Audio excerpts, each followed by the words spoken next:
Hola, expondremos brevemente los conceptos y los principales puntos de la asignatura Dinámicas de Trabajo y Comunicación en el Aula que hemos reflejado en esta infografía.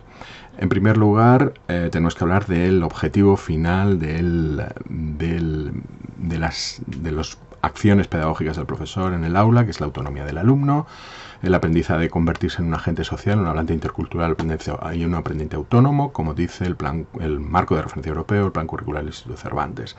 Para eso el discurso del profesor es la herramienta que tenemos dentro del aula y debe ser un modelo real y gestionador del aprendizaje.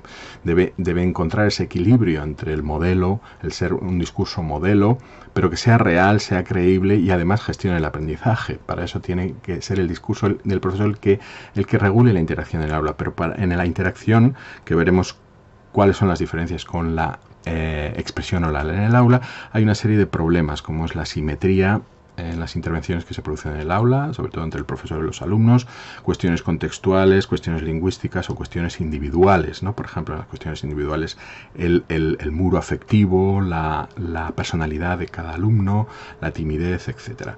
Hay una serie de herramientas con las que el profesor debe controlar la gestión temática de la interacción y así como la participación, entre ellas la reflexión conjunta de los problemas de comunicación, las encuestas sobre los estilos de aprendizaje. Bueno, rápidamente veremos que entendemos qué es la interacción en diferencia con la expresión oral, en un sentido amplio, social, agentivo y proactivo. Y intentaremos construir las condiciones necesarias para que se produzca una auténtica interacción en el aula a través de los modelos de andamiaje, scaffolding, ¿no? Facilitando la asistencia, por ejemplo, entre los alumnos más capaces y menos capaces, o que tienen mayor competencia comunicativa y menor, incluso utilizando también o aprovechando las posibilidades de la interacción con alumnos con menor competencia comunicativa, el famoso adagio latino docendo discimus, aprendemos también enseñanzo.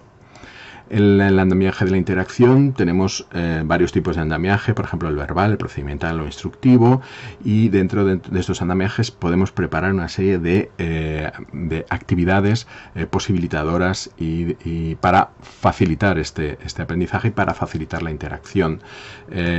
Dentro de estas actividades tenemos una serie de criterios que hemos seleccionado: el de productividad, intencionalidad, interactividad, el reto, o sea, el challenging, el que tiene que tienen que digamos, llevar al extremo las posibilidades comunicativas de su competencia comunicativa y que no haya un riesgo de fracaso excesivo, a la vez que sea auténtico, ¿no?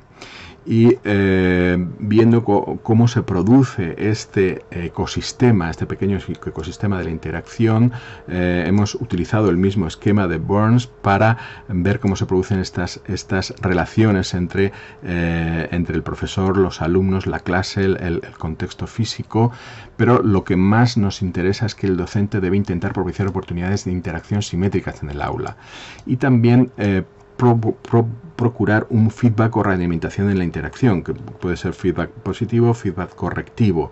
El feedback correctivo, que pueden ser recast, pistas metalingüísticas, peticiones de aclaración, de clarificación, elicitaciones. No obstante, todo esto se ha demostrado que los efectos de las reparaciones sobre el aprendizaje efectivo es algo muy difícil de medir. En fin, no tenemos mucho más tiempo. Este es un resumen rápido de lo que ha supuesto esta infografía sobre la asignatura. Muchas gracias.